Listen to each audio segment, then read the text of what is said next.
Hello అందరికీ welcome to Sairam సంపత్రావ్ education. నా పేరు Vaishnavi and welcome to TSPSC group 1 polity MCQ series. So ఈ రోజు మనం TSPSC group 1 polity MCQ series లో భాగంగా మనం సబార్డినేట్ కోర్స్ అనే టాపిక్ ని కంప్లీట్ చేయబోతున్నాం. ఓకే, సో మనం వీడియోలోకి వెళ్లే ముందు ఒక చిన్న announcement. So we have launched various paid courses for TSPSC group 1. Okay, so ఒకటి వచ్చేసి మెయిన్స్ కి స్పెసిఫిక్ గా ఒక బ్యూటిఫుల్ కోర్స్ లాంచ్ చేశాము. So that course name is mains way is the right way. So this particular course will act as a one-stop solution, okay, for the group 1 mains అన్నమాట. So ఇందులో మనం ఎలా deal చేస్తున్నామంటే ఈ particular course ని, so 500+ mains question, almost 650 questions వస్తాయి. So అన్ని questions ద్వారా మనం ఎంటైర్ సిలబస్ ని కాంప్రహెన్సివ్ గా కవర్ చేయడానికి ట్రై చేస్తున్నాం. సో టోటల్ డీటెయిల్ డిస్కషన్స్ అనేది ఇస్తామన్నమాట on each word that is mentioned in main syllabus. Okay, so ఈ ప్రాసెస్ లో మీకు ఏమవుతుంది, readymade intros and readymade conclusions ని కూడా ప్రొవైడ్ చేస్తాం ప్రతి టాపిక్ కి.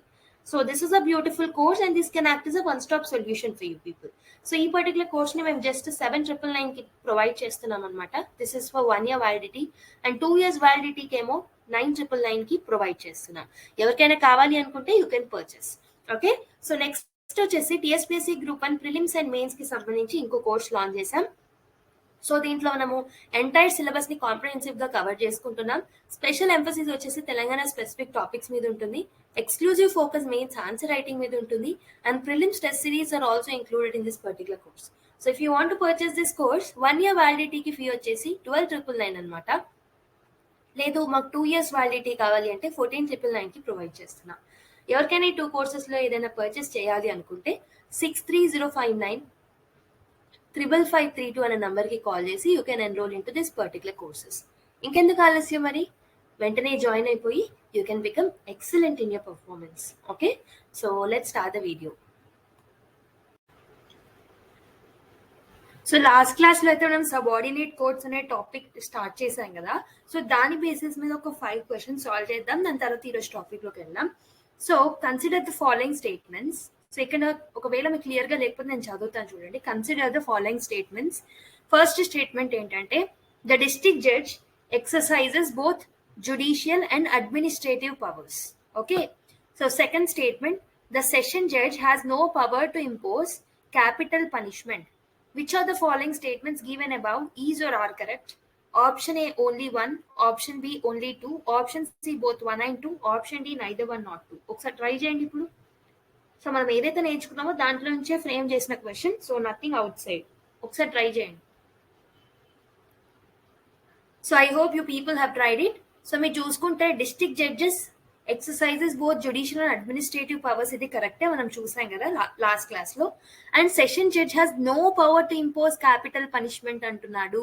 సో నో పవర్ అని అయితే నేను చెప్పలేదు. He has a power to impose capital punishment, but it should be definitely be appealed to high court. High court decision కూడా తప్పనిసరిగా అవసరం ఉంటుంది. ఓకే, నో పవర్ అంటే తప్పు. ఓకే, సో స్టేట్మెంట్ 2 తప్పు కాబట్టి, so only 1 is the right answer కాబట్టి A is the right answer. Okay, yeah. So next question, which of the following statements regarding subordinate courts are correct? They function at district and the lower levels. So the pattern and the designation of subordinate courts in the state is not uniform. Municipal courts have both civil and criminal jurisdiction. The pattern of the subordinate courts in metropolitan areas is same as that of the districts. Select the correct answer using the courts given below. 1 and 2, 1 and 3, 2 and 3, 3 and 4. ఒకసారి try చేయండి. So I hope you people have tried it. So మనం last class లో నేర్చుకున్నాం కదా. So the function at district and lower level. Subordinate courts అనేవి district లెవెల్లో and lower levels లో function చేస్తాయి కాబట్టి స్టేట్మెంట్ 1 కరెక్టే. స్టేట్మెంట్ 1 లేని ఆప్షన్స్ 2 ఎలిమినేట్ చేస్తున్నా.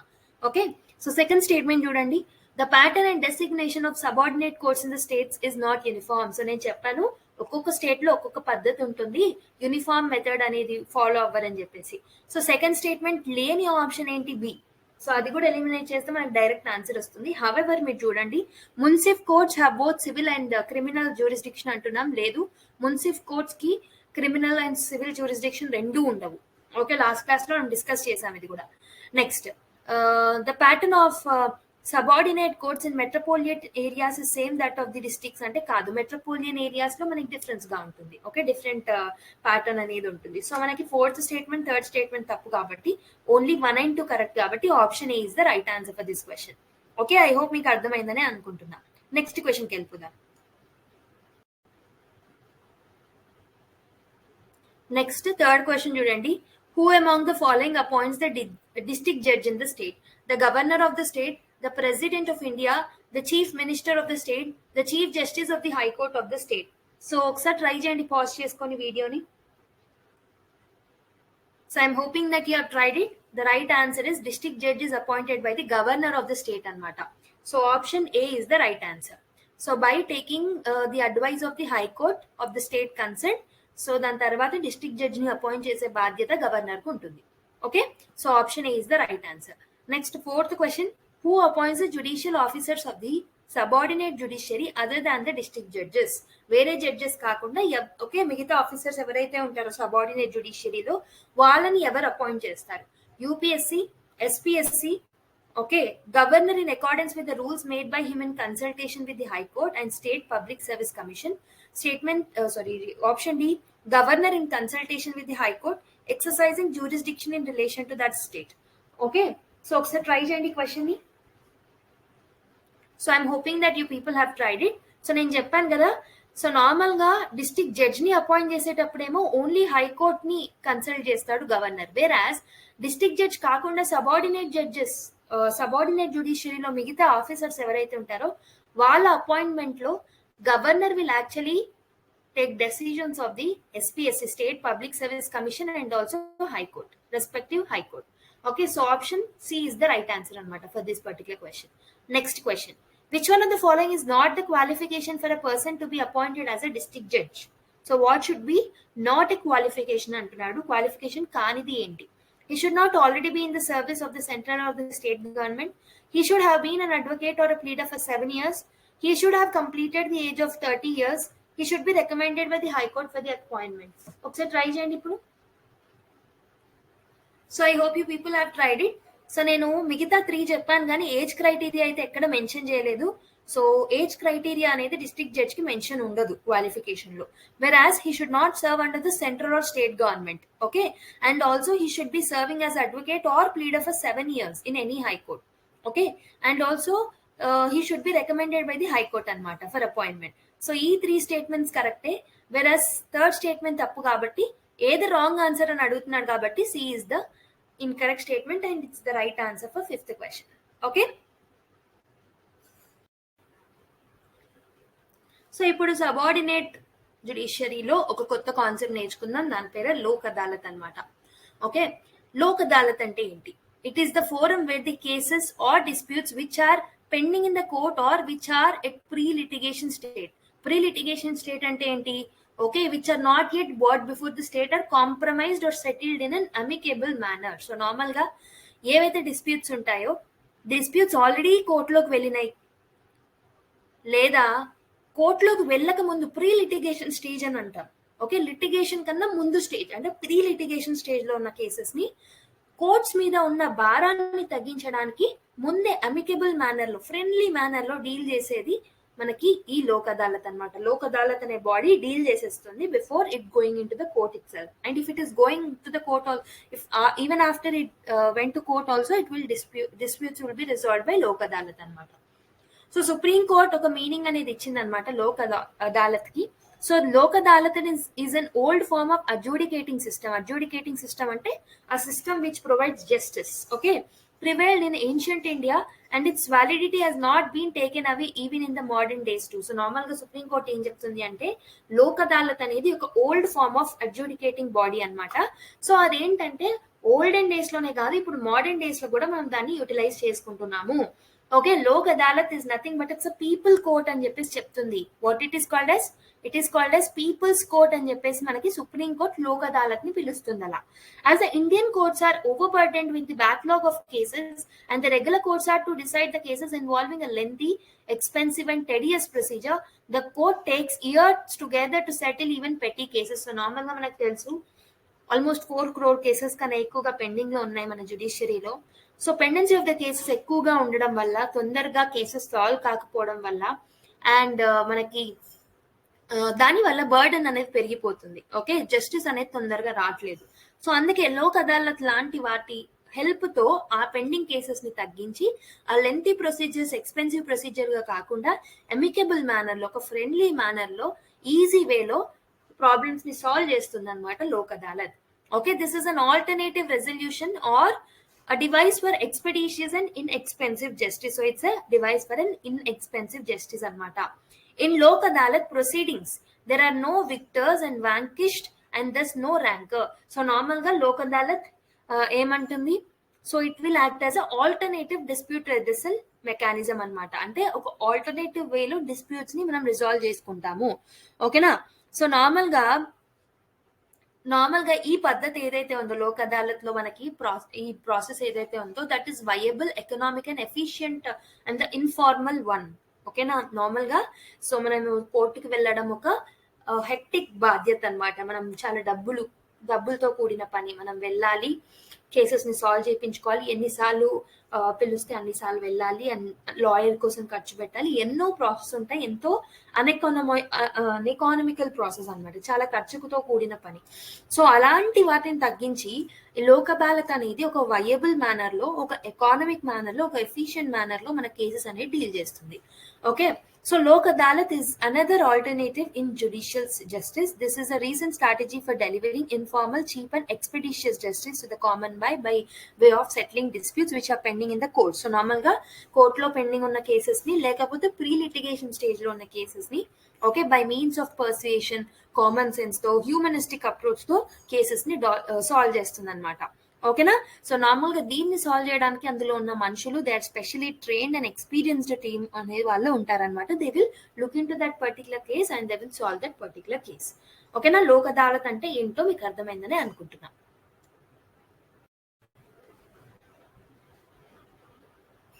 So if you look at the statutory status of Lok Adalat, the first Lok Adalat camp in the post-independence era was organized in Gujarat in 1982. 1982 లో first Lok Adalat camp అనేది మొదలు పెట్టారనమాట. This initiative proved very successful in the settlement of disputes. ఎక్కడ మొదలు పెట్టారో గుర్తుపెట్టుకోండి, గుజరాత్ లో Lok Adalat camp అనేది 1982 లో మొదలు పెట్టారు.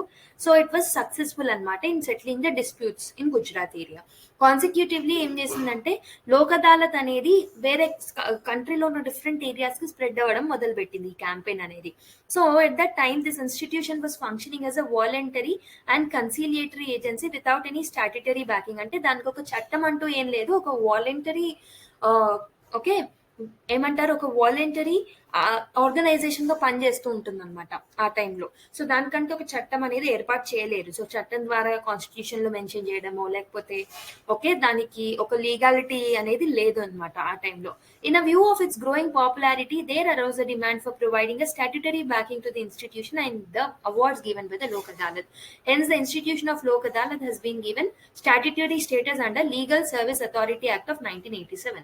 సో నార్మల్ గా దాని యొక్క పాపులారిటీని చూసి దానికి ఒక స్టాట్యుటరీ బ్యాకింగ్ ఇవ్వాలి, దానికంటూ ఒక చట్టాన్ని ఏర్పాటు చేయాలని చెప్పేసి లీగల్ సర్వీస్ అథారిటీ యాక్ట్ 1987 కింద ఈ బాడీని ఓకే ఫార్మల్ గా దాన్ని కాన్స్టిట్యూట్ చేయడం జరిగింది అనమాట. ఓకేనా, గుర్తుపెట్టుకోండి. So it has been granted a constitution, statutory status by Legal Service Authority Act of 1987. Okay. So ఆ పర్టికులర్ చట్టంలో ఏమేం ప్రొవిజన్స్ ఉన్నాయి with respect to the Lok Adalats అంటే the state legal service authority or the district legal service authority or the supreme court legal service committee or the high court legal service committee or the taluk legal service committee may organize Lok Adalats at such intervals and places for exercising such jurisdiction for such area that it thinks with. Normal గా ఈ లోక్ అదాలత్స్ ని constitute చేసే బాధ్యత ఎవరికి ఇచ్చారు? నేను చెప్పాను కదా లాస్ట్ క్లాస్ లో, NALSA okay state legal service authority. And also మనకి సుప్రీం కోర్టులో లీగల్ సర్వీస్ కమిటీ అనేది ఉంటుంది.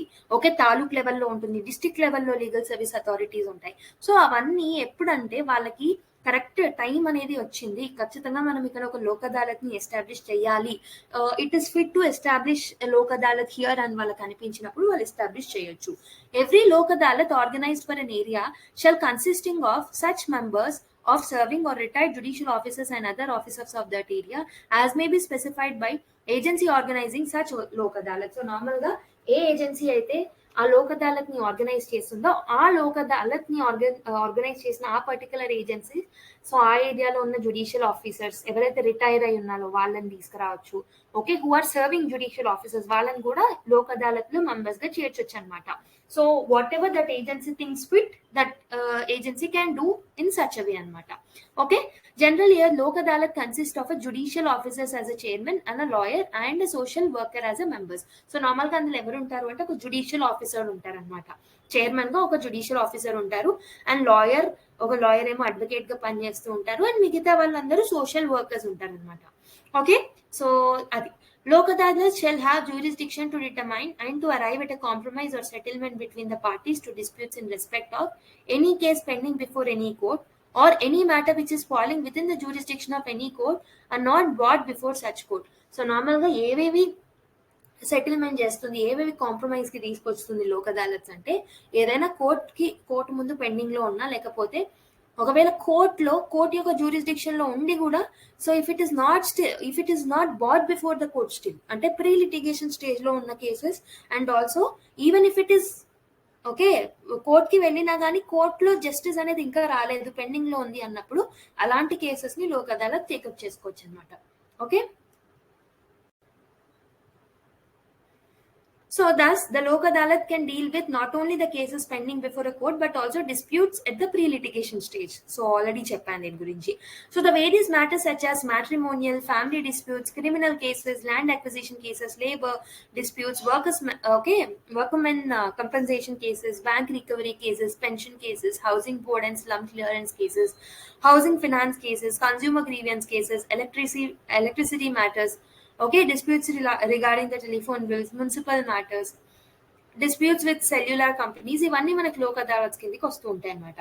ఓకేనా, సో మరి లోక్ అదాలత్ కిందకి రానివేంటి, which will not come under the jurisdiction of the Lok Adalat అంటే, any case or matter relating to offence not compoundable under any law. In other words, the offences which are not compoundable under any law fall outs of the purview of the Lok Adalat. So ఏదైతే చట్టం కింద non compoundable, okay, which is not compoundable under any law, ఏదైనా చట్టం కింద compoundable కానీ offence ఏదైతే ఉంటుందో అది లోక్ అదాలత్ కిందకి రాదనమాట. మిగతావన్నీ టాక్సెస్ కి సంబంధించి, హౌసింగ్ బోర్డ్ కి సంబంధించి, పెన్షన్స్ కి సంబంధించి, అక్విజిషన్ కి సంబంధించి, ఓకే, ఇలా చాలా కేసెస్ దాని కిందకి వస్తాయి. But which are not compoundable under any law will not come under the jurisdiction of the Lok Adalat అనమాట. గుర్తుపెట్టుకోండి. Any case pending before the court can be referred to Lok Adalat for settling it if the parties thereof agree to settle the dispute in the Lok Adalat.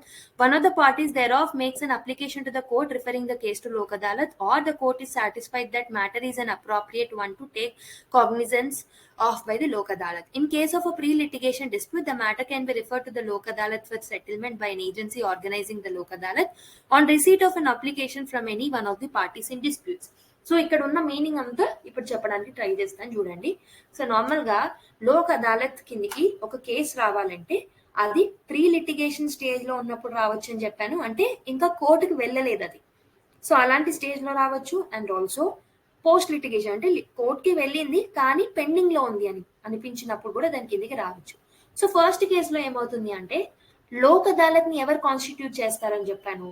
So it will be made by any legal service authority, okay, Supreme Court Legal Service Committee gaani, district legal service authority gaani, okay, migita A authority అయినా legal service authorities Lok Adalat ని establish చేస్తాయని చెప్పాను.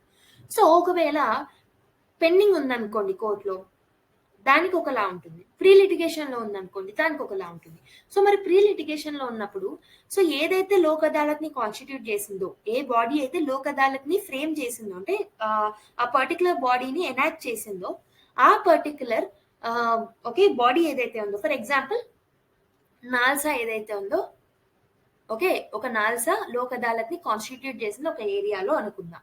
అప్పుడు ఆ లోక్ అదాలత్ కి ఈ pre litigation cases లో ఏవి రావాలి, ఏ కేసెస్ రావాలి అనేది అదే డిసైడ్ చేస్తుంది. ఫర్ ఎగ్జాంపుల్ ఇద్దరు పర్సన్స్ మధ్యలో ఏదో డిస్ప్యూట్ వచ్చింది, ఫ్యామిలీ గొడవ, హస్బెండ్ అండ్ వైఫ్ అని అనుకుందాం. ఓకే, లేకపోతే అన్నదమ్ములు అనుకుందాం. So these both are brothers. ఒక ల్యాండ్ ఇష్యూ వచ్చింది. సో ఇందులో ఒక పెద్దన్నయ్య వెళ్ళి నాజాకి లెటర్ అనేది ఇస్తాడు. సో నేను ఈ పర్టికులర్ ఇష్యూని లోక్ అదాలత్ ముందు తీసుకెళ్లాలనుకుంటున్నానని చెప్పేసి. అలాంటి టైంలో నాల్సా ఏం చేస్తుందంటే it will actually allocate that particular case to Lok Adalat. So ఇది ఇంకా ఏమంటారు, ఈ పర్టికులర్ డిస్ప్యూట్ ఇంకా కోర్టులోకి వెళ్ళలేదు, it is still in the pre litigation case. So అలాంటి టైంలో లోక్ అదాలత్ ని కాన్స్టిట్యూట్ చేసిన బాడీ, అంటే ఈ కేసులో మనం తీసుకున్న కేసులో నాల్సా ఏదైతే ఉందో అది ఆ పర్టికులర్ కేస్ ని లోక్ అదాలత్ కి అప్పచెప్పొచ్చు. ఎప్పుడు అప్పచెప్పొచ్చు? సో డిస్ప్యూట్ ఉన్న ఇద్దరు పర్సన్స్ లో అట్లీస్ట్ ఒక్క పర్సన్ అన్న నాల్సాకి లెటర్ ఇవ్వాలన్నమాట, మాకు లోక్ అదాలత్ ద్వారా కేసు సాల్వ్ చేసుకోవాలని ఉంది అని చెప్పేసి వాళ్ళు ఒప్పుకోవాలి. ఆ టైంలో లోక్ అదాలత్ కి ఆ పర్టికులర్ కేస్ ని అప్పచెప్పొచ్చు అనమాట. So this is in the pre litigation stage. మరి పెండింగ్ ఉన్న కేసెస్ ఎలా అంటే దీంట్లో త్రీ పర్టికులర్ ఏమంటారు సిచ్యువేషన్స్ అనేవి ఉంటాయి. ఒకటి, ఓకే, ఆ పర్టికులర్ కోర్టే ఇది నిజంగానే లోక్ అదాలత్ తీసుకుంటే బాగుంటుంది, లోక్ అదాలత్ ద్వారానే సాల్వ్ చేస్తే బాగుంటుంది అన్నప్పుడు కోర్టే అప్పచెప్తుంది. లేదు ఏమంటారు, సో డిస్ప్యూట్ ఉన్న ఇద్దరులో ఒక పార్టీ ఒకవేళ లోక్ అదాలత్ ని అప్రోచ్ అవ్వాలి అని చెప్పేసి అనుకున్నా గానీ లోక్ అదాలత్ కి అప్రోచ్ అవ్వచ్చు. Okay, so one of the parties can make an application to the court referring the case of the Lok Adalat. ఓకేనా?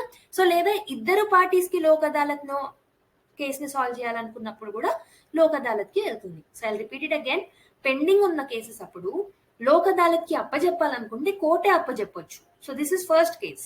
సెకండ్ కేస్ ఏంటి, డిస్ప్యూట్ ఉన్న రెండు పర్సన్స్ లో, టూ పార్టీస్ లో ఒక పార్టీ లోక్ అదాలత్ ని అప్రోచ్ అయినా కానీ ఆ పర్టికులర్ కేసు లోక్ అదాలత్ కిందకి వెళ్తుంది. థర్డ్ కేస్ ఏంటి, డిస్ప్యూట్ ఉన్న ఇద్దరు పార్టీస్ కూడా లోక్ అదాలత్ కి వెళ్దాం అన్నప్పుడు కూడా లోక్ అదాలత్ కి వెళ్ళిపోవచ్చు. ఓకేనా? ఐ హోప్ మీకు ఇది అర్థమైందని అనుకుంటున్నాను.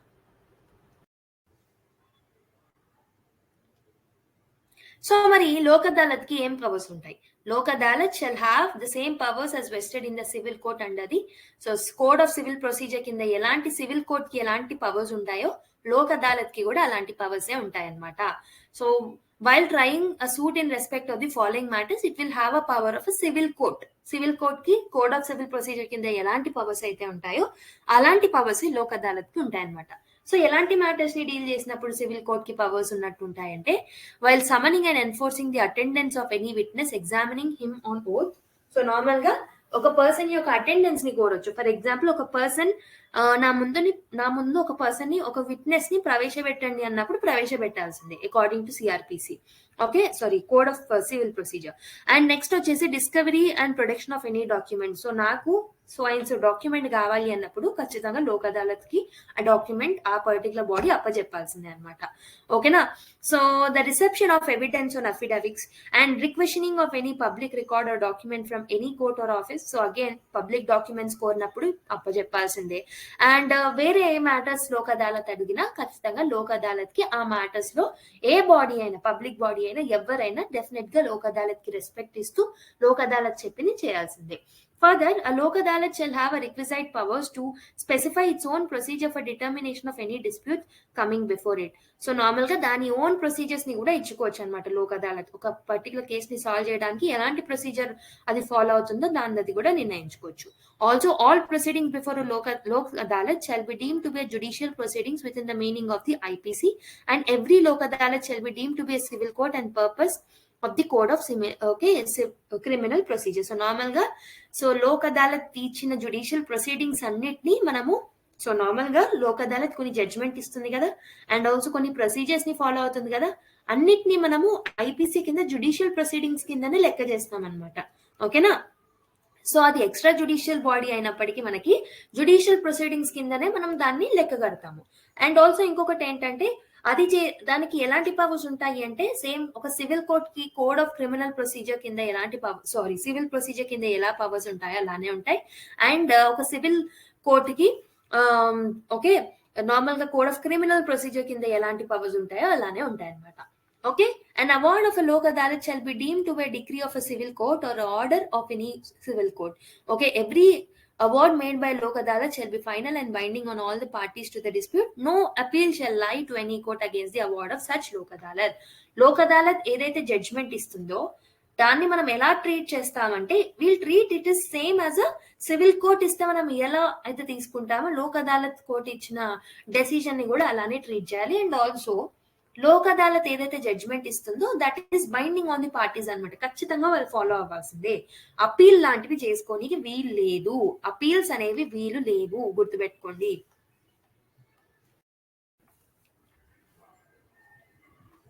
Next, what are the benefits of setting up of the Lok Adalats? Lok Adalat వల్ల ఎలాంటి బెనిఫిట్స్ అనేవి ఉంటాయి? So according to supreme court the benefits under Lok Adalat are as follow. So నార్మల్గా ఏమేమి బెనిఫిట్స్ ఉంటాయి అంటే there is no court fee, and if the court fee is already paid, the amount will be refunded if the dispute is settled at Lok Adalat. So Lok Adalat తో case disputes ని solve చేయాలనుకుంటే court fee అనేది ఉండదు.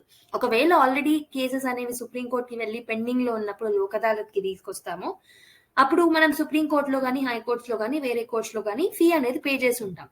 అవునా, ఆ particular ఫీని కూడా refund చేస్తారు ఒకవేళ లోక్ అదాలత్ లో మన డిస్ప్యూట్ అనేది సాల్వ్ అయితే. Okay, and the basic features of the Lok Adalat are the procedural flexibility and speedy trial of the dispute. So normal గా కోర్ట్స్ లో ఉన్నట్టు లెందీ ప్రొసీజర్స్ ఉండవు కాబట్టి సో డిస్ప్యూట్స్ అనేవి తొందరగా సాల్వ్ అయిపోతాయి లోక్ అదాలత్ లో. And there is no strict application of procedures law, like civil procedure code ని ఖచ్చితంగా గట్టిగా అప్లై చేయాలి, ఎవిడెన్స్ యాక్ట్ ని ఖచ్చితంగా ఎక్కువగా అప్లై చేయాలి అనేది ఏమి ఉండదు. ప్రొసీజర్ లాస్ అనేవి ఫ్లెక్సిబుల్ గా ఉంటాయి కాబట్టి ఓకే చాలా తొందరగా ఓకే కేసెస్ అనేవి సాల్వ్ అయిపోతాయి. The party to the dispute can directly interact with the judge through their counsel which is not possible in regular courts of law. So normal గా ఇక్కడ జడ్జెస్ ఎవరైతే ఉంటారో వాళ్ళతోని okay parties who are there parties to the dispute will be actually directly in contact with the judges అన్నమాట. So దాని వల్ల ఈజీగా వాళ్ళ ప్రాబ్లమ్స్ అనేది ఎక్స్ప్లెయిన్ చేసుకోవచ్చు. The award by the Lok Adalat is binding on the parties and it has the status of degree of a supreme civil court and it is not appealable, which does not cause a delay in the settlement of a disputes finally. So normally ఇక్కడ మనం ఏదైతే మనకి ఈ particular Lok Adalat లో ఇచ్చిన judgement ఏదైతే ఉంటుందో దానికి ఎలా ట్రీట్ చేయాలని చెప్పాను, they will have a status of a degree of a civil court. Civil court యొక్క డిగ్రీ ఎలా అయితే ఉంటుందో దాని స్టేటసే మనకి లోక్ అదాలత్ ఇచ్చిన జడ్జ్మెంట్ కి కూడా ఉంటుంది. సో అందుకే మనము సో తొందర అంటే దానికి అంత వాల్యూ ఉంటుంది. అండ్ ఆల్సో ఇక్కడ ఏంటంటే దీస్ ఆర్ నాన్ అపీలబుల్. మనం వేరే కోర్ట్స్ లో ఇక్కడ ఇచ్చిన జడ్జ్మెంట్స్ ని అపీల్ చేసుకోలేము. దానివల్ల ఒక కేసు అనేది తొందరగా ఎండ్ అవుతుంది. ఒకవేళ అపీల్ చేసుకునే అవకాశం ఇస్తే ఏమవుతుంది అంటే సో ఖచ్చితంగా ఇక్కడ మనం ఒక చిన్న కోర్టుగా దీన్ని భావించి మళ్ళీ హైకోర్టులో అపీల్ చేసుకోవడం, దాని తర్వాత సుప్రీం కోర్టులో అపీల్ చేసుకోవడం, సో అలా చేయడం వల్ల కేసు అనేది డీలే అవుతూ సంవత్సరాలు అయిపోతుంది అనమాట. సో ఫస్ట్ ఆఫ్ ఆల్ దీన్ని తీసుకొచ్చింది ఎందుకు, పెండింగ్ కేసెస్ ని తగ్గించడానికి. మళ్ళీ అపీల్స్ చేసుకోవడం వల్ల మళ్ళీ తిరిగి ఏమవుతుంది మనకి కేసెస్ పెరిగిపోతూనే ఉంటాయి. Okay, so yeah. So, in view of above facilities provided by the Act, Lok Adalat are boon by the litigating public as they can get disputes settled fast and free of cost amicably. Chala friendly manner lo, free of cost, we can actually settle the disputes in a very friendly manner at free of cost and very fastly. Okay, a Law Commission of India summarized the advantages of alternative dispute redressal mechanism in the following way. So normal ga Lok Adalat e kaadu, oka green tribunal ani, national green tribunal ani, okay, competition commissions ki sambandhinchina okay alternative redressal mechanisms ఏవైతే ఉంటాయో వాటన్నిటికీ సంబంధించిన advantage ఏందో మనకి law commission కొన్ని points అనేది ఇచ్చిందనమాట. So చాలా తక్కువ ఎక్స్పెన్సివ్, టైం కన్జ్యూమ్ ఎక్కువ అవ్వదు. So it is free from technicalities and parties are free to discuss their difference of opinions without any fear, and parties have a feeling of that there is no losing or winning side. అంటే amicable manner లో మనం cases ని solve చేస్తాం కాబట్టి so ఇద్దరు parties కి న్యాయం కలిగేలా చూస్తారనమాట. సో ఇద్దరు పార్టీస్ కి ఏదో విధంగా న్యాయం కల్పించి, అంటే ఒక్కరికి ఫేవరబుల్ గా జడ్జ్మెంట్ కాకుండా ఇద్దరికి ఫేవరబుల్ గా జడ్జ్మెంట్ ఇస్తూ ఒక కాంప్రమైజ్ ని తీసుకొస్తారు కాబట్టి ఇద్దరికి విన్నింగ్ సైడ్ లాగా అనిపిస్తుంది అనమాట. ఓకే, సో మనకి ఈ లీగల్ సర్వీస్ అథారిటీస్ యాక్ట్ అనేది 1987 లో అమెండ్మెంట్ అనేది జరిగింది అనమాట దీంట్లో. ఓకే, సారీ 1987 యాక్ట్ కి 2002 లో అమెండ్మెంట్ జరిగింది అనమాట. So this led to the establishment of a permanent Lok Adalats. So ఈ పర్మనెంట్ లోక్ అదాలత్స్ ఏం చేస్తాయంటే they will deal with the cases pertaining to the public utility services. So public utility services ఏవైతే ఉంటాయో వాటికి సంబంధించిన వాటిని అంశాలని ఓకే సాల్వ్ చేయడానికి పర్మనెంట్ లోక్ అదాలత్స్ ని 2002 అమెండ్మెంట్ యాక్ట్ ద్వారా తీసుకొచ్చారనమాట. Okay, So what are the reasons for the establishment of the permanent Lok Adalats ante? So Legal Service Authority Act 1987 was enacted to constitute legal service authorities for providing free and competent legal service to the weaker section of the society. అవునా? So నార్మల్గా ఈ legal service authority 1987 కిందనే మనం లోక్ అదాలత్స్ ని తీసుకొచ్చాం. ఎందుకు తీసుకొచ్చాం? One of the main intention is to solve the cases with respect to the weaker sections of the society. చాలా ఫ్రీగా కాంపిటెంట్ లీగల్ సర్వీసెస్ ని అందజేయాలి వీకర్ సెక్షన్స్ కి అన్న ఒక భావనతో దీన్ని తీసుకురావడం జరిగిందనమాట. ఓకేనా? This will actually ensure securing justice. Okay, so normal గా ప్రతి సిటిజన్ కి జస్టిస్ అనేది వస్తుంది కాబట్టి దాన్ని తీసుకురావడం జరిగిందనమాట. ఓకేనా? సో ఇప్పుడు మనకు పర్మనెంట్ లోక్ అదాలత్స్ ని తీసుకురావడం వల్ల కూడా అందరికి ఈక్వల్ ఆపర్చునిటీస్ అనేవి క్రియేట్ అవుతాయి అనే ఒక ఆలోచనతో తీసుకొచ్చారనమాట. So system of Lok Adalat అనేది ఇన్నోవేటివ్ మెకానిజం అని చెప్పొచ్చు. So alternative dispute resolution mechanisms లో ఇదొక ఇన్నోవేటివ్ థాట్ అనే చెప్పొచ్చు. So it has been proved effective for resolving the disputes. So అందుకే పర్మనెంట్ లోక్ అదాలత్ తీసుకురావడం వల్ల ఇంకా ప్రాఫిట్ అనేది ఉంటుంది మనకని చెప్పేసి దాన్ని తీసుకురావడం జరిగింది. Okay. However, the major drawback in the existing scheme of the organization of Lok Adalat under this act is that it is mainly based on compromise or settlement between the parties. If the parties do not arrive at any compromise or settlement, the case is either returned to the court of law or the parties are advised to seek remedy in a court of law. This causes unnecessary delays in dispensation of justice. The Lok Adalats are given power to decide the cases of merits in the case parties fails to arrive to any compromise or settlement. This problem can be tackled to a great extent. So normal ga ఏమంటారు, ఇద్దరు parties ఉంటారు. So normal గా లోక్ అదాలత్ ఎలా solve చేస్తుంది అంటే వీళ్ళ ఇద్దరి మధ్యలో కాంప్రమైజ్ ని తీసుకురావడానికి ట్రై చేస్తుంది. కానీ ఇప్పుడు పర్మనెంట్ 1987 తర్వాత ఎస్టాబ్లిష్ చేసిన లోక్ అదాలత్ లో ఎలాంటి ప్రాబ్లం ఉండింది అంటే, సో వాళ్ళిద్దరు కాంప్రమైజ్ అవ్వకపోతే డెఫినెట్ గా మళ్ళీ కేసు అనేది ఆ కోర్ట్ కి రిటర్న్ అవ్వాల్సిన ఛాన్సెస్ అనేవి ఎక్కువగా ఉన్నాయి. సో దీని వల్ల అన్నెసెసరీలీ ఇంకా కేసు అనేది డిలే అవుతూ వచ్చింది అనమాట. Okay, if Lok Adalats are given power to decide the cases on merits in the case, ఓకేనా. సో నార్మల్ గా ఇక్కడ ఏమవుతుంది అంటే కాంప్రమైజ్ ద్వారా అవుతుంది. సో అలా కాకుండా మెరిట్స్ ని బట్టి ఎవరు తప్పు చేశారు, ఎవరు తప్పు చేయలేదు, ఎవరికి పనిష్మెంట్ ఇవ్వాలి, ఎవరికి ఇవ్వకూడదు అన్న ఆలోచనతో ఒక మెరిట్ ని ఆధారంగా తీసుకొని కేసెస్ ని సాల్వ్ చేసే అధికారం లోక్ అదాలత్ కి ఇచ్చామనుకోండి. ఓకే, ఆ టైంలో మనకి ఈ పర్టికులర్ ప్రాబ్లం ఏదైతే ఉందో అమికబుల్ మేనర్ లో మనం ఏదైతే డీల్ చేస్తున్నామో ఆ ప్రాబ్లం అనేది గ్రేటర్ ఎక్స్టెంట్ వరకు తగ్గించవచ్చు మనము. Okay, if Lok Adalats are given power to decide the cases on the basis of merits, in case party fails to arrive at any compromise, this problem can be tackled to a great extent. So normal గా first ఏం చేస్తారు అంటే compromise తీసుకురావడానికి try చేస్తారు. ఇద్దరు parties మీద ఒప్పుకోలేదు అన్నప్పుడు, so based on the merits ఎవరికి ఎంత అడ్వాంటేజ్ ఉంది, ఓకే, ఎవరు ఎంత తప్పు చేశారు, ఎవరు ఎంత తప్పు చేయలేదు అన్న దాని మీద based on the merit they will actually decide అనమాట. ఓకేనా. సో ఇలాంటి పవర్ ఒకవేళ లోక్ అదాలత్కి ఇస్తే మనకి larger extent of first problem అనేది సాల్వ్ అవుతుంది అని చెప్పేసి అనుకున్నారు. అండ్ ఆల్సో 1987 లో ఎస్టాబ్లిష్ చేసిన లోక్ అదాలత్స్ ఏంటంటే they were not actually dealing with the public utility service. కానీ 2002 లో ఏమనుకున్నారంటే public utility services such as Mahanagar telephone Nigam limited కి సంబంధించినవి, ఢిల్లీ విద్యుత్ బోర్డ్ కి సంబంధించినవి, ఇలాంటి వాటి మీద డిస్ప్యూట్స్ ఏమైనా వచ్చాయనుకోండి. So these are something which are needed urgently by the public. So normal గా వాటి యొక్క సర్వీసెస్ ని ఆపలేము. సో అందుకే ఇలాంటి వాటి యొక్క కేసెస్ ప్రీ లిటిగేషన్ స్టేజ్ లోనే, అంటే కోర్టులోకి వెళ్ళక ముందే వాటిని వెంటనే లోక్ అదాలత్స్ లాంటి బాడీస్ కి అప్పచెప్పడం వల్ల కేసెస్ అనేవి త్వరగా సాల్వ్ అయిపోతాయని చెప్పేసి ప్రీ లిటిగేషన్ స్టేజ్ లోనే వీటి కోసం ఒక బాడీస్ ని ఏర్పాటు చేయాలని చెప్పేసి 2002 లో 1987 లీగల్ సర్వీస్ అథారిటీ యాక్ట్ ని అమెండ్ చేసి పర్మనెంట్ లోక్ అదాలత్స్ ని ఎస్టాబ్లిష్ చేశారనమాట. Which will provide actually compulsory pre-litigative mechanism for conciliation and settlement of the cases which are having a public utility services అన్నమాట. ఓకేనా. ఎందుకు పర్మనెంట్ లోక్ అదాలత్స్ ని ఎస్టాబ్లిష్ చేశారో మీకు అర్థమైందని అనుకుంటున్నా. సో ఈ ఎస్టాబ్లిష్ చేసిన పర్మనెంట్ లోక్ అదాలత్స్ యొక్క ఫీచర్స్ ఏంటో చూద్దాం. So the permanent Lok Adalat shall consist of a chairman ఉంటారు. సో నార్మల్ గా ఒక డిస్ట్రిక్ట్ జడ్జి ఎవరైతే ఉంటారో అలాంటి చైర్మన్ ఉంటారు.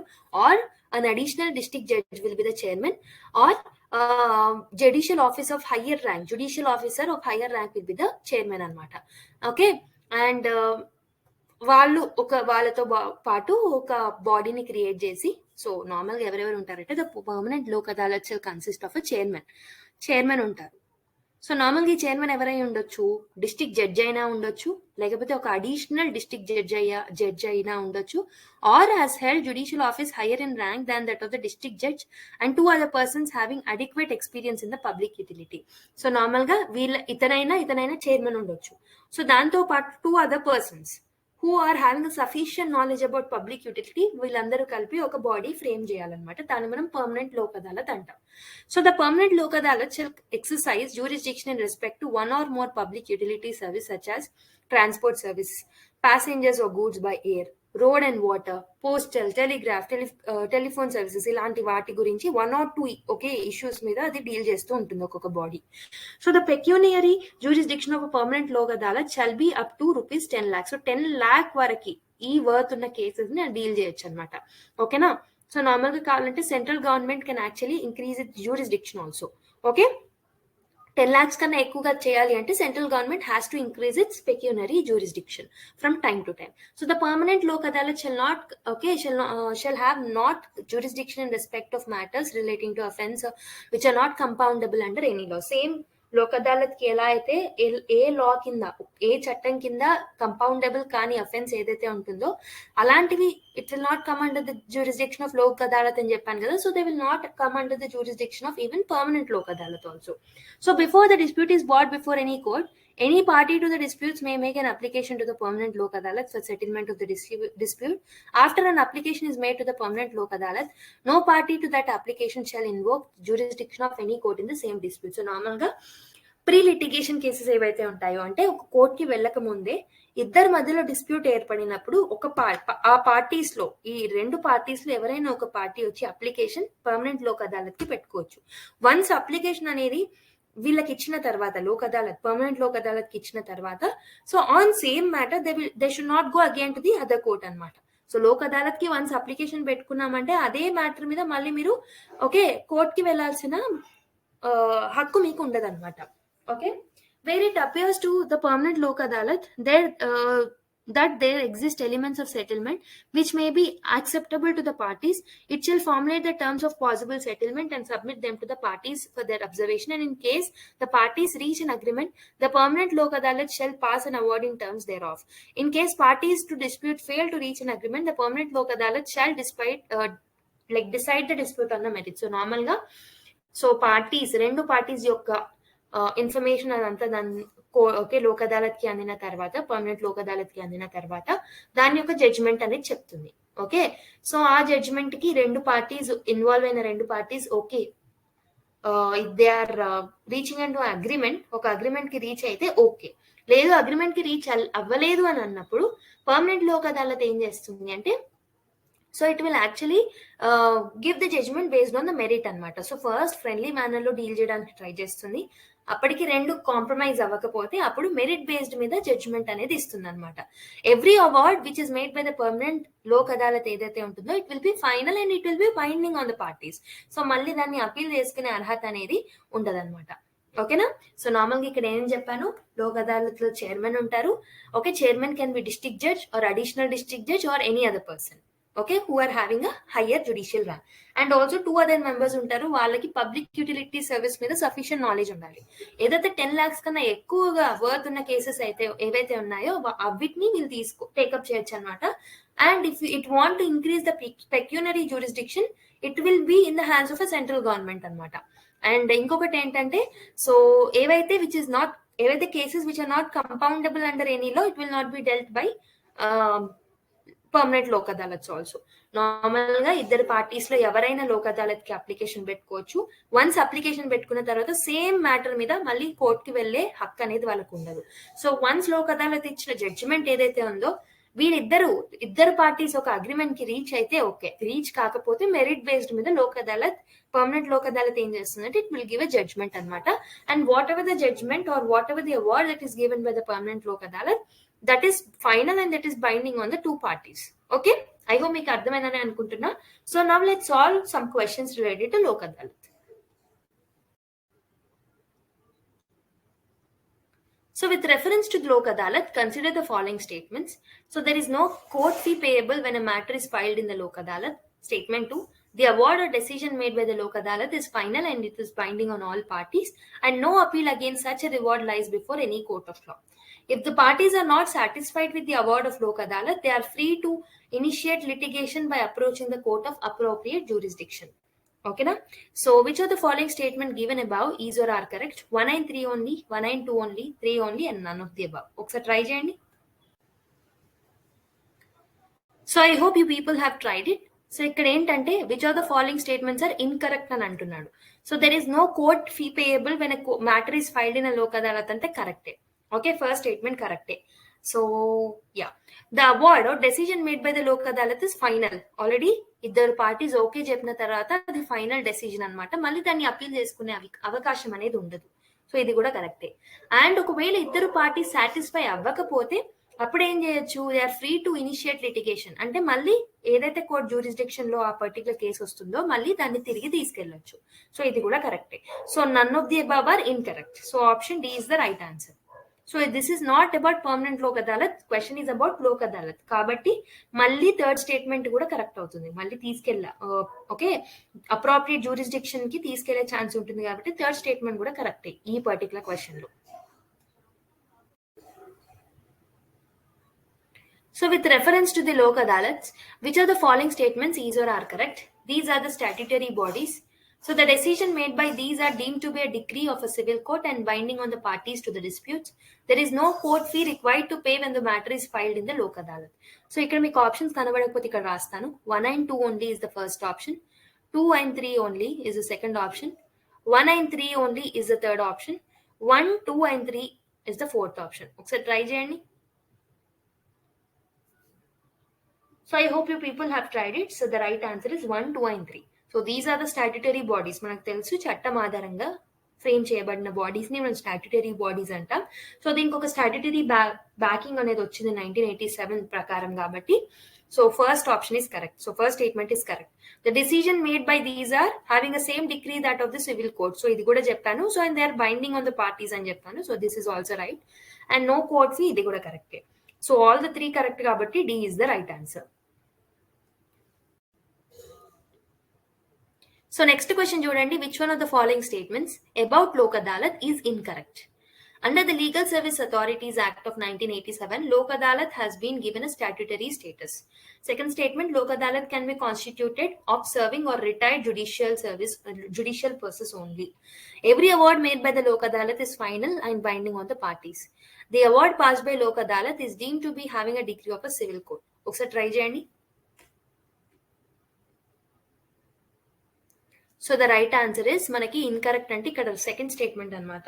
It is only constituted by serving or retired judicial persons only అంటే తప్పు. Who are having a particular judicial service knowledge ఏదైతే ఉంటుందో వాళ్ళని కూడా తీసుకోవచ్చు. So option 2 is the right answer. So next question, with reference to the Lok Adalats, with reference to the Lok Adalats, which one of the following statements is correct? Lok Adalat have a jurisdiction to settle the matters at pre-litigation stage and not those matters pending before any court. Okay, so Lok Adalat can deal with the matters which are civil and not criminal in nature. Every Lok Adalat consists of either serving or retired judicial officers and only, and not any other person. None of the statements given above is or are correct. ఒకసారి try చేయండి. So ఇక్కడ answer ఏంటంటే option D అనమాట. None of the statements are correct. ఎందుకంటే Lok Adalat have a jurisdiction to settle the which are there in pre litigation case and also which are pending before the court. కానీ ఇక్కడ not ఇచ్చాడు కాబట్టి ఇది తప్పు. Lok Adalat can deal matters with the civil and not criminal in nature. ఇది ఎక్కడ మనం చదవలేం కాబట్టి ఇది కూడా తప్పు. And it consist of serving or retired judicial officers only and not any other persons అని అంటున్నారు కాబట్టి ఇది కూడా తప్పు. So none of the statements given above is or are correct. So option 4 is the right answer. Now let us look at the concept called as family courts. Family Court Act of 1984 was enacted to provide for the establishment of a family courts with a view to promote conciliation and secure speedy settlement of disputes relating to the marriage and family affairs. So normal ga 1984 lo manam Family Courts Act ద్వారా ఈ particular family courts ని provide చేయడం జరిగింది అనమాట. So this will actually help in promoting conciliation which are related to the marriage కి సంబంధించిన issues, ఫ్యామిలీకి సంబంధించిన ఇష్యూస్ లాంటివి సాల్వ్ చేయడానికి దీన్ని 1984 చట్టం ప్రకారం తీసుకొచ్చారు. It means it is a statutory body. So what are the reasons behind bringing this particular act ante several associations of women and other organizations and individuals have urged from time to time that family courts be set up for the settlement of a family dispute. So normally chaala mandi women organizations, women enthusiasts evaraithe untaro vallandaru time to time adugutune unnaru anamata family courts lantidi maaku kavali ani cheppesi. And ఈ family disputes ని solve చేయడానికి ఒక family court ఉండాలి. And ఈ family courts లో emphasis దేని మీద ఉండాలి అంటే it should be made on conciliation and it should be made on achieving socially desirable results and adherence to the rigid rules of procedures and evidence should be eliminated అని చెప్పేసి ఈ particular అంటే ఖచ్చితంగా evidences కావాలి, ఒక lengthy procedures, rules and regulations లేకుండా ఒక court అనేది కావాలి అని చెప్పేసి వాళ్ళు ఎప్పుడు స్ట్రెస్ చేశారు. కాబట్టి 1984 ఫ్యామిలీ కోర్ట్స్ యాక్ట్ ద్వారా దీన్ని ఎస్టాబ్లిష్ చేయడం జరిగిందనమాట. Okay, so the law commission in 59th report had also stressed that in dealing with disputes concerning the family, the court ought to adopt an approach radically different from that adopted in a civil proceedings and that it should make reasonable efforts to settlement before the commencement of a trial. So normal ga even law commission em cheptundi ante ఏవైతే civil courts లో normal procedure ఉంటుందో అలా కాకుండా ఒక unique method ని adapt చేసుకొని speedy settlement of like ఏమంటారు speedy settlement of disputes అనేవి జరగాలి with respect to family matters అని చెప్పేసి అనింది. So the code of civil procedure అనేది it was enacted or amendment in 1976.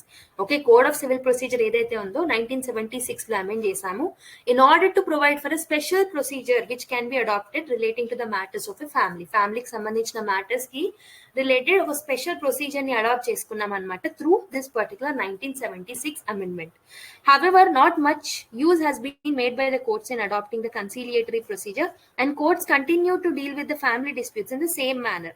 So అందుకే ఇది అమెండ్ చేసినప్పటికీ సేమ్ పద్ధతిలో ముందు ఎలా ఉంటుందో అలాంటి పద్ధతిలోనే సివిల్ కోర్ట్స్ మ్యాటర్స్ ని, ఫ్యామిలీ మ్యాటర్స్ ని డీల్ చేస్తున్నాయని చెప్పేసి సో ఫ్యామిలీ కోర్ట్స్ లాంటివి ఎస్టాబ్లిష్ చేయాలి for making redressal of this particular family disputes అని వాళ్ళు ఆలోచించారనమాట.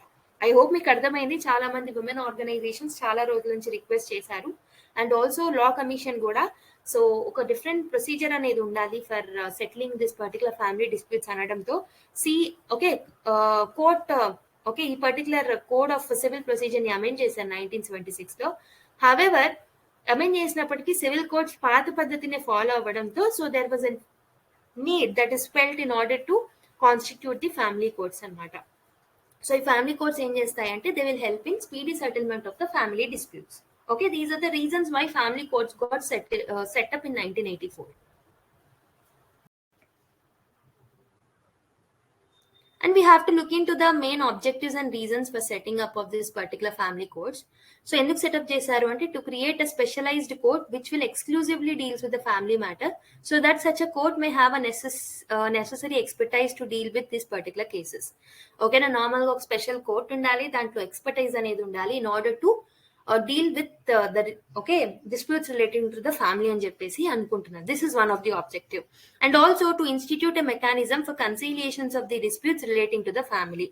Okay, ఒక disputes relating to the family ని సాల్వ్ చేయడానికి ఒక స్పెషల్ మెకానిజం ఉండాలి కాబట్టి ఫ్యామిలీ కోర్ట్స్ మైట్ హెల్ప్ అని చెప్పేసి ఆ ఆబ్జెక్టివ్ తో ఫ్యామిలీ కోర్ట్స్ ని ఎస్టాబ్లిష్ చేశారు. ఇన్ఎక్స్పెన్సివ్ అంటే ఎక్కువగా ఎక్స్పెన్సివ్ గా కాకుండా inexpensive remedies and also flexible procedures for conducting the proceedings, ఇవన్నీ ఉన్న కలెక్టివ్ ఆబ్జెక్టివ్స్ తోని మనము ఫ్యామిలీ కోర్ట్స్ ని ఎస్టాబ్లిష్ చేశాము. So what are the features of the family courts అంటే మనకు తెలుసు ఫ్యామిలీ కోర్ట్స్ యాక్ట్ ద్వారా దీన్ని తీసుకొచ్చారు. So it provides for the establishment of the family courts by the state governments in consultation with the high courts. So high courts యొక్క consultation ద్వారా state governments family courts ని establish చేయొచ్చు అనమాట. And it made it obligatory on the state governments to set up a family court in every city are town with a population exceeding 10 lakh అనమాట. ఒక 1 million population exceed అయిన ప్రతి సిటీలో ఖచ్చితంగా ఒక ఫ్యామిలీ కోర్ట్ ని ఎస్టాబ్లిష్ చేయాలి అని చెప్పేసి ఈ చట్టం ఆబ్లిగేటరీ ప్రొవిజన్ ని తీసుకొచ్చింది అనమాట ఆన్ స్టేట్ గవర్నమెంట్స్. ఓకే, ఖచ్చితంగా ఎక్కడైతే 10 lakhs కన్నా ఎక్కువగా పాపులేషన్ ఉంటుందో ఆ ఏరియాస్ లో మనము ఒక ఫ్యామిలీ కోర్ట్ ని ఎస్టాబ్లిష్ చేయాలన్నమాట. It enables the state government to set up a family courts in other areas also. వేరే ఏరియాస్ లో కూడా సెటప్ చేయొచ్చు స్టేట్ గవర్నమెంట్స్ కావాలి అనిపించినప్పుడు. అండ్ ఇది దేనికి సంబంధించిన జ్యూరిస్డిక్షన్ దీని కిందికి వస్తుంది అంటే matrimonial relief, okay, nullity of marriage, judicial separation, divorce, conjugal rights, okay, marriage కి రిలేటెడ్ ఇష్యూ, మ్యాట్రిమోనియల్ స్టేటస్ కి సంబంధించిన issues, property of the spouses కి సంబంధించి, okay, legitimacy of a person కి సంబంధించి, గార్డియన్షిప్ గురించి, మెయింటెనెన్స్, ఓకే, వైఫ్ యొక్క maintenance, children and parents యొక్క మెయింటెనెన్స్ కి సంబంధించిన అన్ని కూడా ఫ్యామిలీ కోర్ట్స్ యొక్క జ్యూరిస్డిక్షన్ కి వస్తాయన్నమాట. It makes it obligatory on the part of a family court to endeavor, in the first instance, to effect a reconciliation or a settlement between the parties of the family disputes. During this stage, the proceedings will be informal and rigid rules of a procedure shall not apply. For the first time, family courts దగ్గర ఈ disputes ని solve చేయడానికి వెళ్ళినప్పుడు procedures అనేవి flexible గా ఉండాలి. And also first instance లోనే ఒక మంచి జడ్జ్మెంట్ ఇవ్వడానికి ఫ్యామిలీ కోర్ట్స్ ట్రై చేయాలన్నమాట. Okay, and it provides for the association of the social welfare agencies, counselors during conciliation stage, and also to secure the service of medical and welfare experts. So normal ga counsel, okay, counsel cheyali persons ki ఇప్పుడు wife and husband మధ్యలో disputes అవుతే counsel చేస్తారు వాళ్ళని. అలాంటి టైంలో social welfare agencies యొక్క help కూడా వీళ్ళు తీసుకోవచ్చు, or medical and welfare experts యొక్క సహాయం కూడా తీసుకోవచ్చు అనమాట. It provides that the parties to disputes before a family court shall not be entitled as a right to be represented by legal practitioner. However, the court may, in the interest of justice, seek assistance of a legal expert as amicus curiae. So, normal ga కావాలి అనుకున్నప్పుడు legal practitioner యొక్క సహాయం వాళ్ళకి నిజంగా అవసరం ఉంది అన్నప్పుడు family courts వాళ్ళకి చెప్తుంది మీకు ఒక లీగల్ ప్రాక్టీషనర్ అవసరం, మీరు పెట్టుకోండి అని. సో నార్మల్ టైమ్స్ లో అయితే లీగల్ ప్రాక్టీషనర్ ఎవరు లాయర్స్ కూడా అవసరం ఉండదు అనమాట. So it will simplify the rules of evidence and procedures. So normal గా ఆల్రెడీ చెప్పాను కదా, ఇక్కడ ఉన్న ప్రొసీజర్స్ అనేవి ఫ్లెక్సిబుల్ గా ఉంటాయి. This will actually help in providing the justice with is. Okay, and it will provide for only one right of appeal which shall ally to the high court. So normal ga appealing procedure, so lok adalat lo complete ga appeal ane cheyalemu, so they are not appealable. Whereas ikkada okka time once we can appeal anamata, that too we can appeal to the high court only. High court ki maatrame ఒక్కసారి appeal చేసుకోవచ్చు. Okay, this is about the salient features of the family courts. Okay, I hope మీకు అర్థమైందని అనుకుంటున్నా. So ప్రతి state government ఒక 1 million population కన్నా ఎక్కువ ఉన్న దాంట్లో ఖచ్చితంగా ఒక ఫ్యామిలీ కోర్ట్ ని ఎస్టాబ్లిష్ చేయాలి. సో వేరే కేసెస్ లో కూడా అంటే 1 million లేకున్నా కానీ వాళ్ళకి కావాలి అనుకున్నప్పుడు ఎస్టాబ్లిష్ చేయొచ్చు. And family related matters like మనకి ప్రాపర్టీస్ కి సంబంధించి, మెయింటెనెన్స్ కి సంబంధించి, కంజుగల్ రైట్స్, మ్యారేజ్ కి సంబంధించినవన్నీ వీళ్ళు డీల్ చేస్తూ ఉంటారు అనమాట. ఓకేనా, సో ఫస్ట్ ఇన్స్టాన్స్ లో వాళ్ళు జస్టిస్ ని ప్రొవైడ్ చేయొచ్చు. వన్ టైం అపీల్ అనేది పాసిబుల్ ఉంటుంది, that to the high court. Okay, ఈ పాయింట్స్ ని గుర్తుపెట్టుకోండి.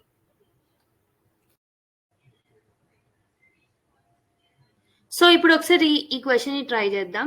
So under which section of a family court 1984 family court has the jurisdiction. So దీని గురించి చెప్పలేదు, but however previous year questions అంటే వేరే స్టేట్ పిఎస్సీలో అడిగారు కాబట్టి I have mention this question over here. Section 7, section 20, section 29, all of the above. ఒకసారి try చేయండి. So the right answer is section 7 anamata. So section 7 of the family code will actually describe about the jurisdiction that family code should have. Section 7 clause 1 and section 7 clause 2 lo jurisdiction gurinchi describe chestaru. So option entante option 1 is the right answer. So in which of the following years was the family court enacted? Family court ni A year లో enact చేసాం? 1948, 1984, 1964, 2004. ఒకసారి try చేయండి.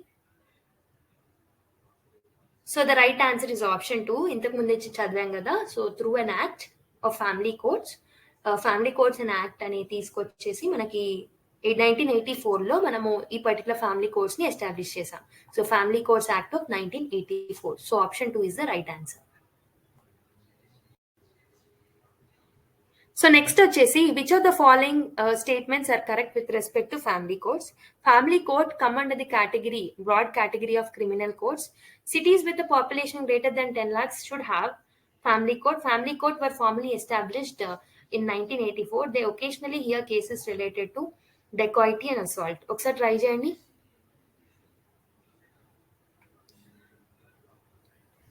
So normal గా answer వచ్చేసి option C. So ఇక్కడ most probable answer మాత్రం మనం pick చేసుకోవాలి. సో సెకండ్ ఇది కూడా కరెక్ట్ అవుతుంది. బట్ ఇక్కడ ఏంటంటే cities with population greater than 10 lakhs of family courts అంటే మిగతా వాటికి లేనట్టు అర్థమవుతుంది ఇక్కడ మనకి. సో ఒకవేళ ఈ పర్టికులర్ ఆప్షన్ కూడా లేకపోతే ఈ పర్టికులర్ ఆప్షన్ కరెక్ట్ అవుతుంది అనమాట. ఓకేనా?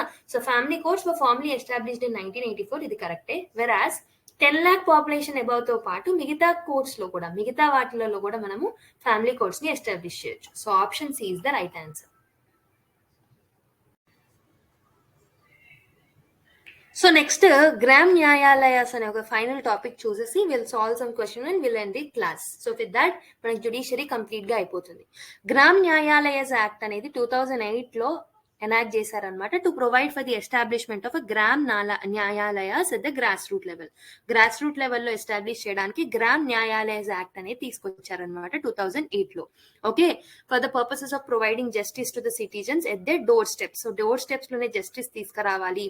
Okay, and to ensure the opportunities for securing justice, this particular Gram Nyayalayas were bought in 2008. So what are the reasons for setting up of this Gram Nyayalayas ante okati vachesi to access to justice by poor and disadvantaged remains a worldwide problem despite diverse approaches and strategies. So normal ga poor people ki and disadvantaged situation lo unna vallaki justice anedi ante easy ga raadu. Okay, so అలాంటి వాళ్ళకి justice అనేది రావాలి అనేసి article 39A of the constitution ఏదైతే మనకి legal system should provide justice for free అని చెప్పేసి ఏదైతే అంటుందో ఆర్టికల్ 39A, దాని ప్రకారం అందరికి ఈక్వల్ ఆపర్చునిటీ రావాలి అని చెప్పేసి గ్రామ్ న్యాయాలయాస్ ని establish చేశామన్నమాట.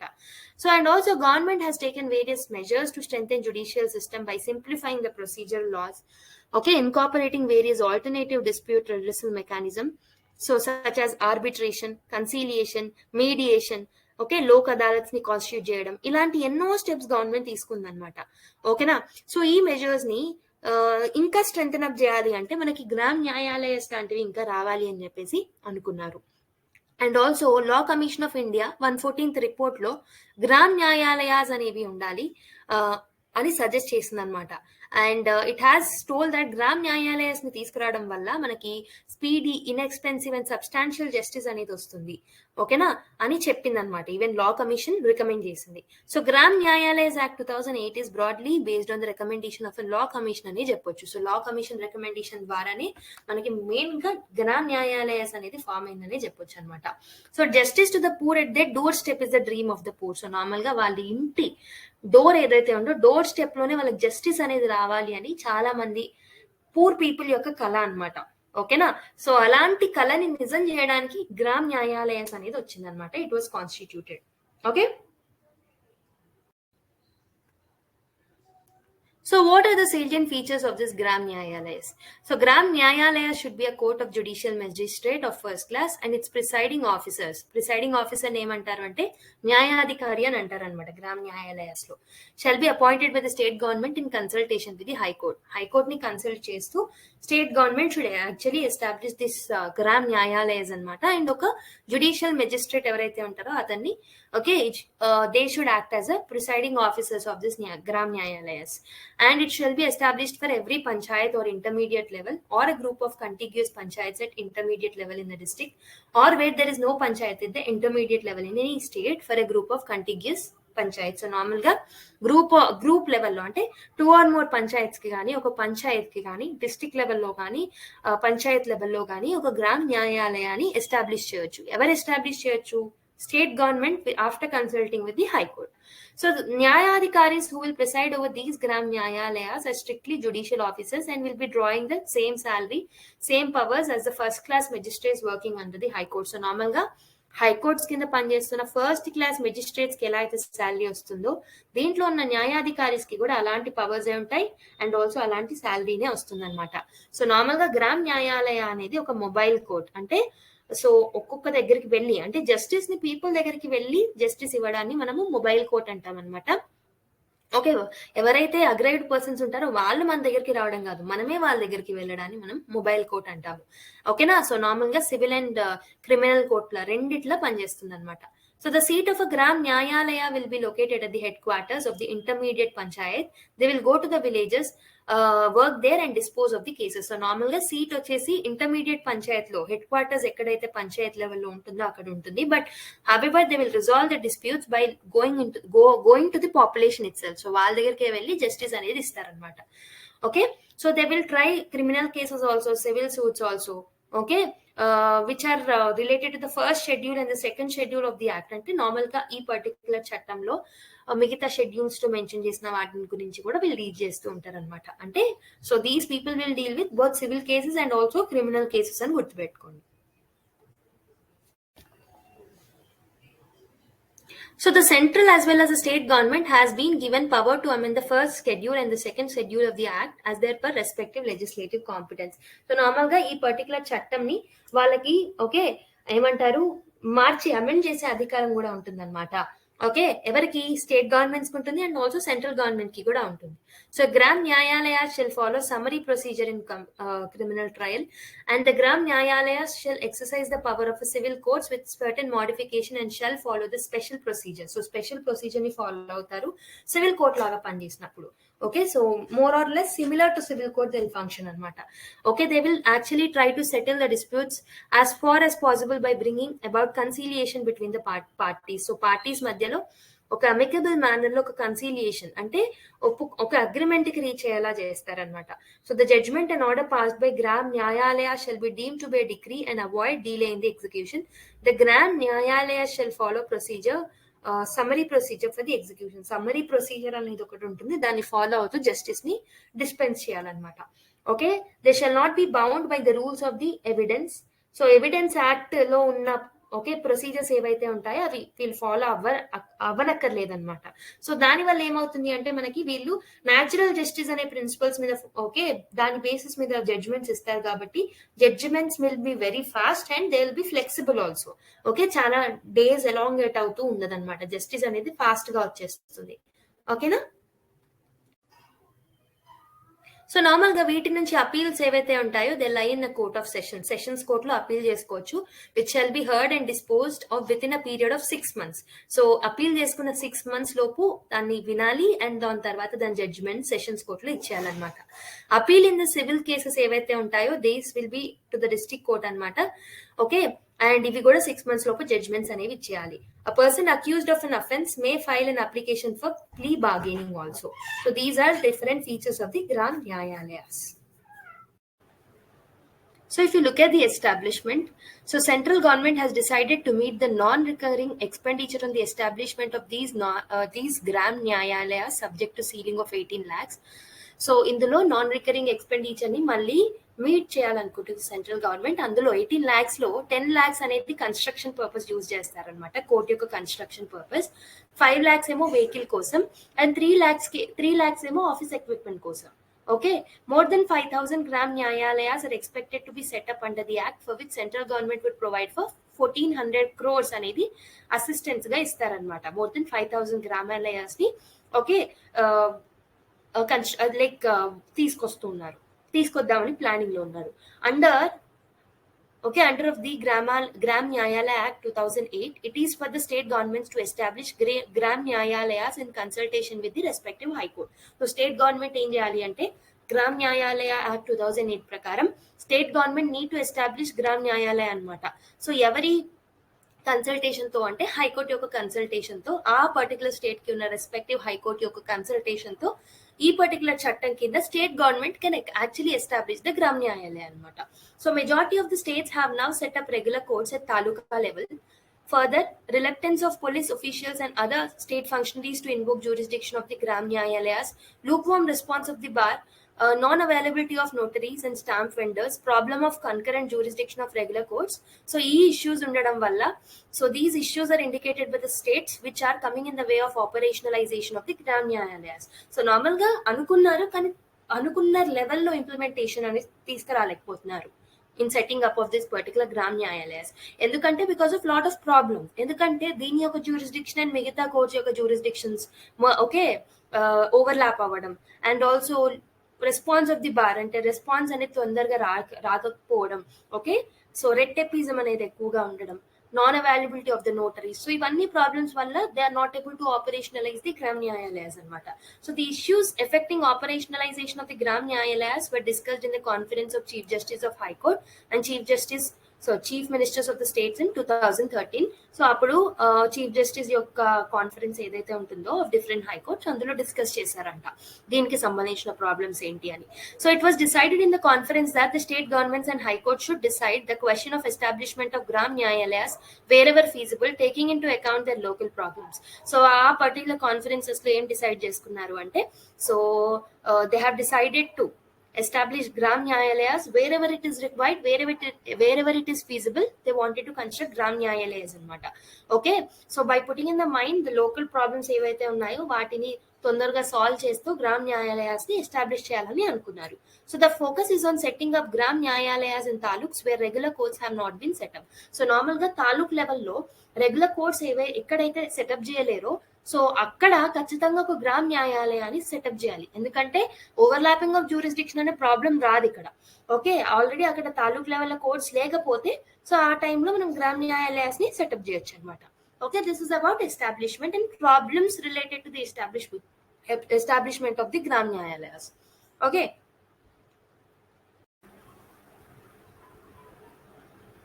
so please solve this particular question.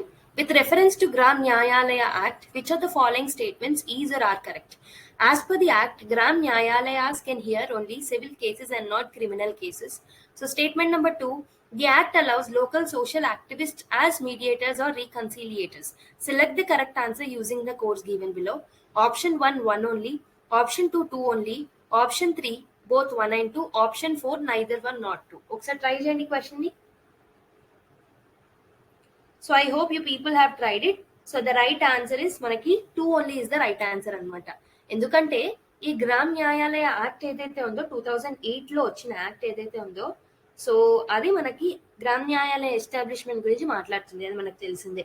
Okay, gram Nyayalayas ని ప్రిసైడ్ చేసేది ఎవరని చెప్పాను? న్యాయాధికారి. సో న్యాయాధికారికి ఎలాంటి బెనిఫిట్స్ ఉంటాయి? So judicial magistrate, first class judicial magistrate కి ఎలాంటి బెనిఫిట్స్ ఉంటాయో న్యాయాధికారికి కూడా అలాంటి బెనిఫిట్సే ఉంటాయి అన్నమాట. సో ఇది ఎందుకు తీసుకొచ్చాం? This was established with aim to provide speedy and easy access to the judicial system mainly in the rural areas. Okay, so కానీ ఇక్కడ క్వశ్చన్కి వస్తే as per the act Gram Nyayalayas can hear both civil and criminal cases అనమాట. కానీ ఇక్కడ not ఇచ్చాడు కాబట్టి ఈ స్టేట్మెంట్ తప్పైంది. Okay, it can actually hear both civil and criminal cases, మనం ఆల్రెడీ చూసాం. సో సెకండ్ స్టేట్మెంట్ ఏమంటున్నాడు? Okay, the act allows local social activists as mediators or reconciliators. So ఇది కరెక్ట్, మనం చూసాం. As per the act district court ఏదైతే ఉందో in consultation with district magistrate actually need to prepare a panel. ఈ panel ఏముండాలి? ఈ ప్యానెల్లో so name of social workers who are working at the village level, ఆ village లో social workers ఎవరైతే ఉన్నారో వాళ్ళ యొక్క నేమ్స్ ని ఓకే లిస్ట్ డౌన్ చేసి ఒక ప్యానెల్ ని సెటప్ చేయాలన్నమాట. ఓకే, సో వాళ్ళు కూడా ఇక్కడ మీడియేటర్స్ గా, రీకన్సిలియేటర్స్ గా okay they can act as mediators అనమాట in Gram Nyayalayas. So second statement correct కాబట్టి 2 only is the right answer. So option 2 is the right answer. So ఇప్పుడు మనం టాపిక్ నేర్చుకున్నాం కాబట్టి ఇప్పుడే క్వశ్చన్ సాల్వ్ చేస్తే ఈజీగా అనిపించింది. కానీ ఒక 4-5 days తర్వాత ఇదే క్వశ్చన్ మీకు పెడితే డెఫినెట్ గా 50% of the people who are watching this video will not be able to solve this particular question. So next classes నేను ఏం చేస్తానంటే మనం స్టార్టింగ్ లో నేర్చుకున్న టాపిక్స్ యొక్క 2-3 క్వశ్చన్స్ ఎక్స్ట్రా యాడ్ చేస్తాను ప్రతి క్లాస్ లో. ఐ టెస్ట్ యువర్ నాలెడ్జ్, అంటే మీరు ఎంతవరకు గుర్తు పెట్టుకున్నారో నేను టెస్ట్ చేస్తాను. Okay, so next question. So second question about Gram Nyayalayas. ఈ పర్టికులర్ క్వశ్చన్ నేను మీకు హోంవర్క్ ఇస్తున్నాను, దీనికి రైట్ ఆన్సర్ ఏంటో కామెంట్ చేయండి. Which of the following is or are correct true regarding the Gram Nyayalayas? Statement 1, the Gram Nyayalaya can try only civil cases and not criminal cases. The presiding officer of the Gram Nyayalaya will be selected by the Gram Sabha by 2/3 majority. So only 1, only 2, both 1 and 2, neither 1 not 2. ఒకసారి try చేయండి, try చేసి comment చేయండి answer. Okay, so next question try చేద్దాం. Which of the following is are true about Gram Nyayalayas? These courts will be mobile courts. Okay, and will function at the panchayat level. Statement B, the magistrate of these courts will go to the village in their area of coverage and will dispose of cases of the villages there itself. Only civil suits related to the property of rupees 5 lakhs and above will be disposed of in this way. Option A, only A, option B, only B, option C, only C, option D వచ్చేసి A and B. ఒకసారి try చేయండి question ని. So the right answer, I hope you have tried it. The right answer is option D, A and B. So మీరు చూసుకుంటే these courts will be the mobile courts, మనకు తెలిసిందే, and they will function at the panchayat level. ఇది కూడా మనకు తెలిసిందే. So the magistrate of these court will go to the villages in the area of the coverage and will dispose. So mobile courts కాబట్టి వాళ్ళ ఇంటి దగ్గరికి వెళ్ళి అక్కడున్న పంచాయత్ ఏరియాలలో లేకపోతే అగ్రైవ్డ్ పర్సన్ దగ్గరికి వెళ్ళి వాళ్ళే జడ్జ్మెంట్ అనేది ఇస్తారు. సో ఓన్లీ సివిల్ కోర్ట్స్ అంటున్నాడు కాబట్టి థర్డ్ స్టేట్మెంట్ తప్పు. Both civil and criminal course can be like suits can be disposed of in this particular Gram Nyayalayas. So option D is the right answer for this particular question. Okay, so last question కి వెళ్ళిపోదాం. So let's solve the final question of the day. Consider the following statements regarding Gram Nyayalayas. So statement 1, Gram Nyayalayas are presided by the official called as Nyayadhikari, who will be appointed by the state government in consultation with the High Court. So Gram Nyayalayas can try both civil and criminal cases is statement 2. Statement 3 lo, appeals from its judgment lie directly to the High Court. So which of the following statements is or are correct? 1 and 2, 2 and 3, 1 and 3, all of the above statements are correct. ఒకసారి try చేయండి.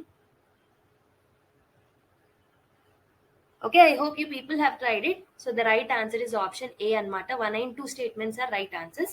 So Gram Nyayalaya చట్టం ఎప్పుడు వచ్చింది? 2008లో వచ్చింది. So దాన్ని మనము ఎప్పటి నుంచి it came into force అంటే October 2nd, 2009 గుర్తుపెట్టుకోండి.